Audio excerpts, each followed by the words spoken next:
ವೈದ್ಯಕೀಯ ಕ್ಷೇತ್ರದಲ್ಲಿ ಅನುಭೂತಿ, ಸಹಾನುಭೂತಿ, ಮಾನವೀಯತೆಯನ್ನ ಪ್ರತಿಪಾದಿಸುವುದರ ಜೊತೆಗೆ ಹಿಂದಿನ ವೈದ್ಯ ವಿಜ್ಞಾನದ ಕಲೆಯನ್ನ ಪುನರ್ ಸ್ಥಾಪಿಸುವ ಉದ್ದೇಶದೊಂದಿಗೆ ಯುನೆಸ್ಕೋದ ಜೈವಿಕ ನೀತಿಶಾಸ್ತ್ರ ವಿಭಾಗಗಳನ್ನು ಹುಟ್ಟಿಹಾಕಿಕೊಂಡಿದೆ ಎಂದು UNESCO chair in ಬಯೋಎಥಿಕ್ಸ್ ಹೈಫಾದ professor ರಾಸೆಲ್ D'Souza ಅಭಿಪ್ರಾಯಪಟ್ಟರು. ಅವರು ಹೈಫಾದ ಯುನೆಸ್ಕೋ ಚೇರ್ ಇನ್ ಬಯೋಎಥಿಕ್ಸ್ ಇದರ ಅಂತಾರಾಷ್ಟ್ರೀಯ ನೆಟ್ವರ್ಕ್ನಡಿ ನಿಟ್ಟೆ ವಿಶ್ವವಿದ್ಯಾನಿಲಯದಲ್ಲಿ ಆರಂಭಿಸಿದ ಜೈವಿಕ ನೀತಿಶಾಸ್ತ್ರದ ವಿದ್ಯಾರ್ಥಿ ವಿಭಾಗವನ್ನು ಸೋಮವಾರ ದೇರಳಕಟ್ಟೆ ಕ್ಷೇಮ ಆಸ್ಪತ್ರೆಯ ಸೆಮಿನಾರ್ ಹಾಲ್ನಲ್ಲಿ ಉದ್ಘಾಟಿಸಿ ಮಾತನಾಡಿದರು. ದೇಶದಾದ್ಯಂತ 65 ವಿದ್ಯಾರ್ಥಿ ತಂಡಗಳು ಸಕ್ರಿಯವಾಗಿ ಹೈಫಾ ಯುನೆಸ್ಕೋದ ಜೈವಿಕ ನೀತಿಶಾಸ್ತ್ರ ವಿಂಗ್ನಡಿ ಕಾರ್ಯಾಚರಿಸುತ್ತಿದೆ.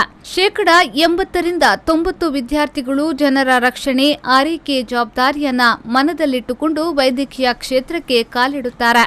ಅದನ್ನೇ ಸಾಕಾರಗೊಳಿಸುವ ಉದ್ದೇಶದೊಂದಿಗೆ UNESCO ಕಾರ್ಯಾಚರಿಸುತ್ತಿದೆ.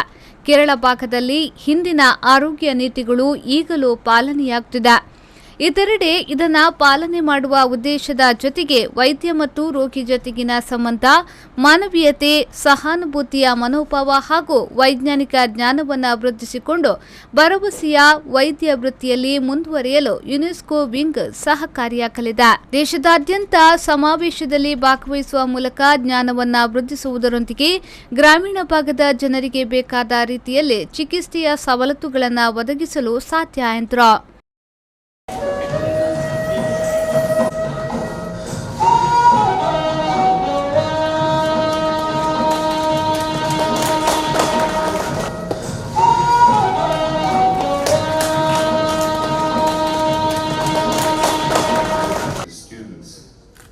On another important area, which again will be part of what we are doing, was the science of compassion.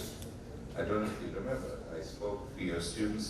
This was at the request or at the invite of your chancellor, who at that time asked that I do this. Today, we're here for a very memorable and important event, that is the inauguration of the student wing, and of course later the launch of your ethics bulletin.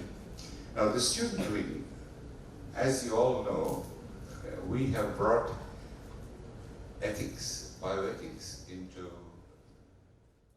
National chair Indian program UNESCO chair in bioethics ಇದರ doctor Mary Mathew ಮಾತನಾಡಿ, wing ಜೊತೆಗೆ ಕೈಜೋಡಿಸಿಕೊಂಡಿರುವ ವಿದ್ಯಾರ್ಥಿಗಳು ಸಹಪಾಠಿಗಳಿಗೆ, ಸಿಬ್ಬಂದಿಗಳಿಗೆ ಜ್ಞಾನ ವೃದ್ಧಿಸಲು ಸಹಕಾರಿಯಾಗುತ್ತಾರೆ. ಹಲವೆಡೆ ಬೀದಿ ನಾಟಕಗಳು, ಪ್ರತಿಭಾ ಪ್ರದರ್ಶನಗಳನ್ನು ಹಮ್ಮಿಕೊಳ್ಳುವ ಮೂಲಕ ಜನರಿಗೆ ಸಿಗಬೇಕಾದ ಆರೋಗ್ಯ ನೀತಿಯ ಅರಿವನ್ನು ವೈದ್ಯಕೀಯ ಕ್ಷೇತ್ರದಲ್ಲಿ ಮೂಡಿಸುವ ಕಾರ್ಯ ದೇಶದಾದ್ಯಂತ ನಡೆದಿವೆ ಎಂದರು. And about 80% of them are functional, and I request this student wing to take forward the mission of bioethics, and hopefully that you will be able to spread knowledge about ethics with your colleagues, with the faculty, and with your community. And what we have done in Manipal is we have what we call student talks. So we invite students to give talks on any ethical issues or any bioethical concerns, and then we have a discussion. We also have debates, we have street plays, we have dramas, we have photography competition, video making competition. So I encourage all of you to take part, and I request the president to be very active, all right? Most of the time what happens is the first year everything goes very well, everybody is excited, and then slowly over the years we have seen it dwindle. Okay, so it is up to your team to take it forward. ಕಾರ್ಯಕ್ರಮದ ಅಧ್ಯಕ್ಷತೆಯನ್ನ ನಿಟ್ಟೆ ಕುಲಪತಿ doctor Satish Kumar Bhandari ವಹಿಸಿದ್ರು. ಕುಲ ಸಚಿವೆ doctor Alka Kulkarni, Nitte ವಿಶ್ವವಿದ್ಯಾನಿಲಯದ UNESCO ಬಯೋಎಥಿಕ್ಸ್ನ ಸದಸ್ಯ doctor Srinivas Bhat, doctor Siddharth P Dubashi ಉಪಸ್ಥಿತರಿದ್ದರು.